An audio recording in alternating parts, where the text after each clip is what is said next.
Obviously, the beginning of this project was dedicated to the search for references, from films like Blade Runner to create the mood and from the cinematics of Titanfall 2 to understand the quality I wanted to achieve with this project. Additionally, some scenarios were influenced by references taken from the video game's concepts.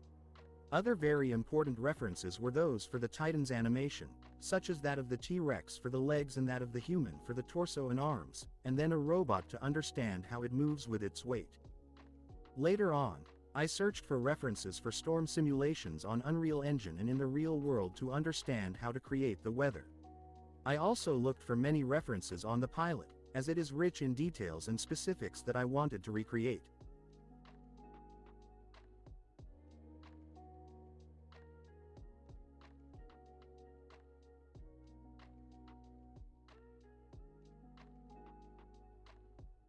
The cinematics themselves were very useful to understand the various effects I could incorporate into my scene, such as VFX, how the Titan moves, lights, other environments, and, for example, some peculiarities of the Titan, like the hand with the flamethrower, which I then reused in my scene with a Titan freeing another from debris.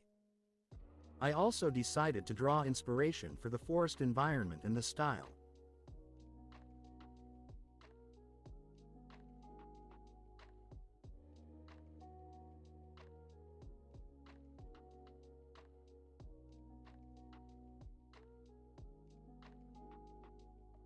Subsequently, I went to Sketchfab, a site where you can find 3D models, some with textures and rigs already. In fact, on this site, I managed to find the Titan model, already with textures and rig, although I had to adjust the rig and add details to the textures later.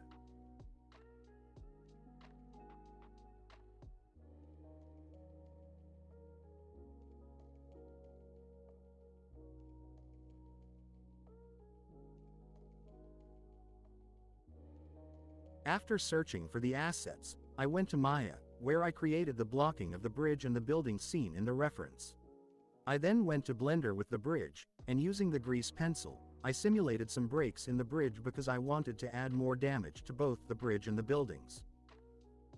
After that, I imported the simulation into Maya, where I could clean up the geometry a bit and finally export it to ZBrush, where I sculpted all the details of the rock, broken concrete, debris, and what remains of the bridge debris.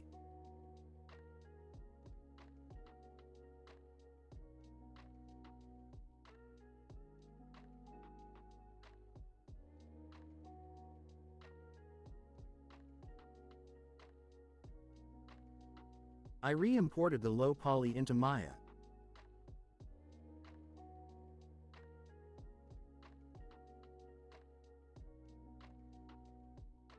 And finally, I completed the blocking of the buildings, cleaning up the geometry and exporting them to ZBrush, where I added a lot of damage, bullet holes, explosion injuries, etc.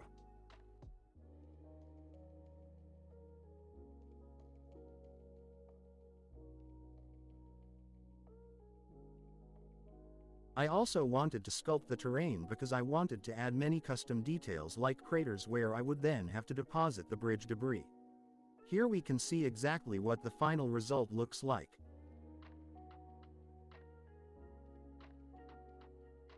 Subsequently, still in Maya, I imported the Titan downloaded from Sketchfab, inserted the references, cleaned up the rig, and proceeded with the animation blocking, starting with the legs, using the T-Rex as a reference.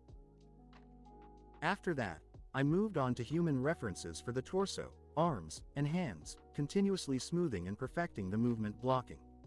In the end, when I completed the blocking of the entire Titan, I went through a smoothing phase where I added various keyframes, adjustments, adjusted the timing of the keyframes, and also tried adding a texture to see how it behaved in the scene.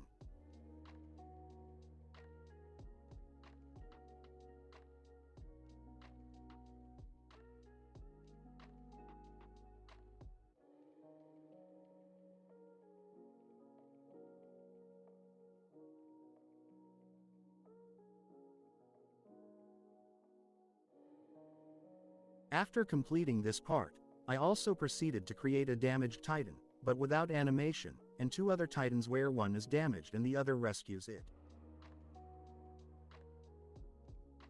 After the Titan, it was time to animate the pilots, and it was much simpler because, in this case, being humanoid.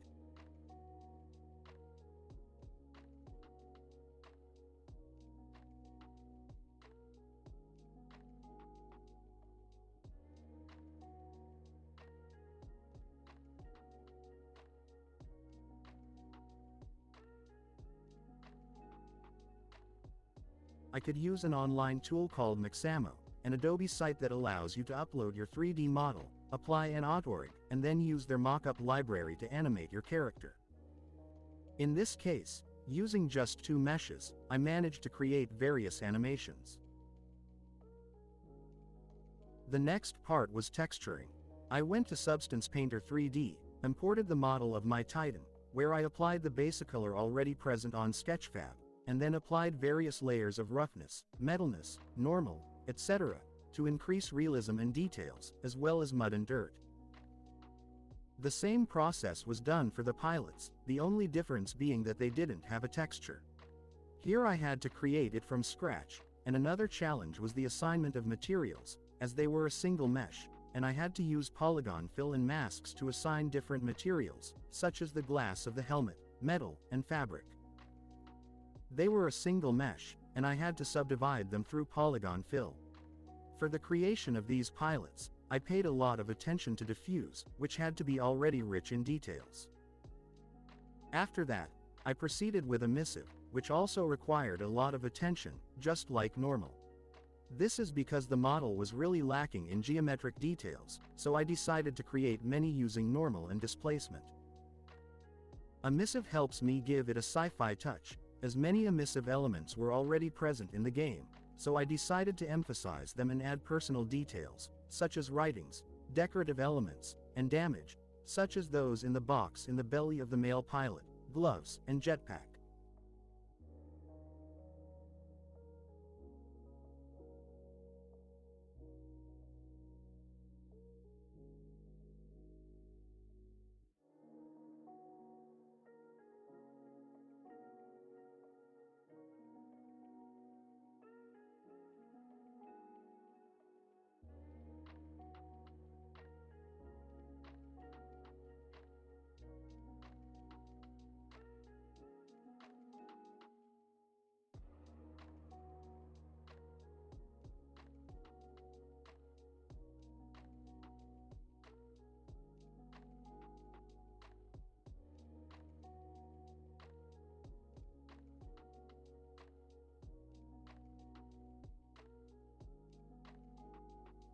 I added a layer of dirt and mud to all the models, created with a smart material I made on Substance Painter that positioned the mud based on the world normals. Texturing the environment was very interesting because I had many different elements like asphalt, natural ground, and concrete buildings. I created a custom smart brush in Substance to create puddles. This is because I wanted to create custom puddles exactly as I wanted, without relying on procedural elements or procedural masks. So with this smart brush that I created, I could paint where I wanted. I also created a smart material for the concrete that I could apply to 3 structures and then enrich with detail.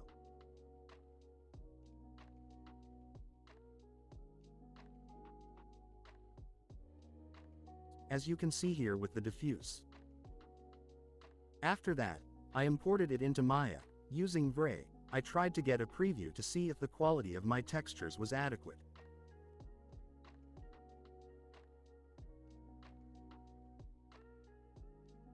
Now that the elements were completed, I could go to Unreal Engine 5.2, where I inserted my environment, did some light and shading tests, and I could also create a custom sky.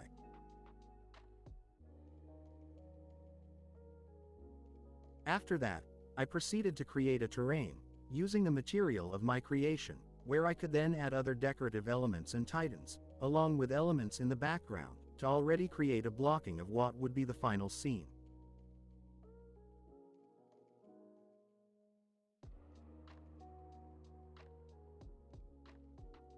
I started working with the lighting.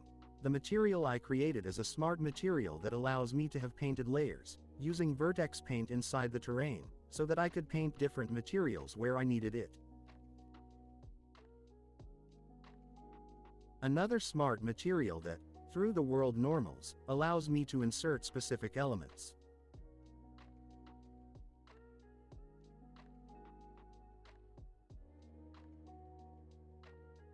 After that, I created plates, and not only, to optimize the scene. In fact, many elements that I used, including the details, are from the game to optimize the performance of the scene, given the limited specifications of my PC.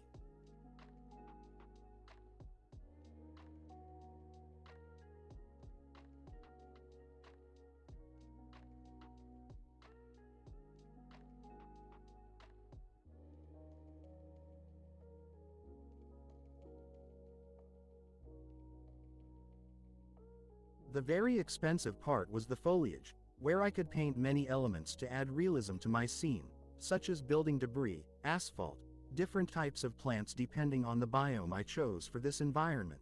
After that, bricks, and other types of debris.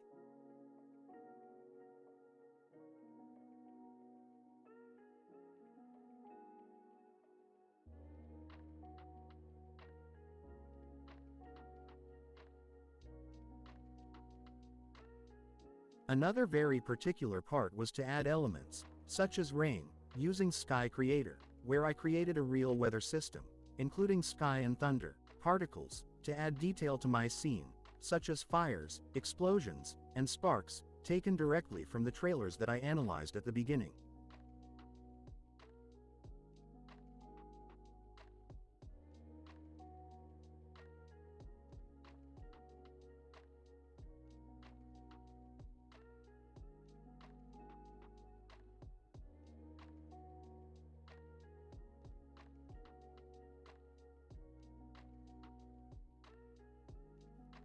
I also completed the animations within Unreal. In addition to the pilots and the Titan, many elements were animated, and this time within Unreal, frame by frame, such as the activation of explosions, particles, lights, and more. All this to have certain elements at the exact moment I wanted. I paid a lot of attention to lighting as well, to create the best possible mood, with cold lights coming from the sky, many dark and not visible angles to create a frame and suspense, and warm lights coming from scattered neon lights in the scene, from spotlights and explosions.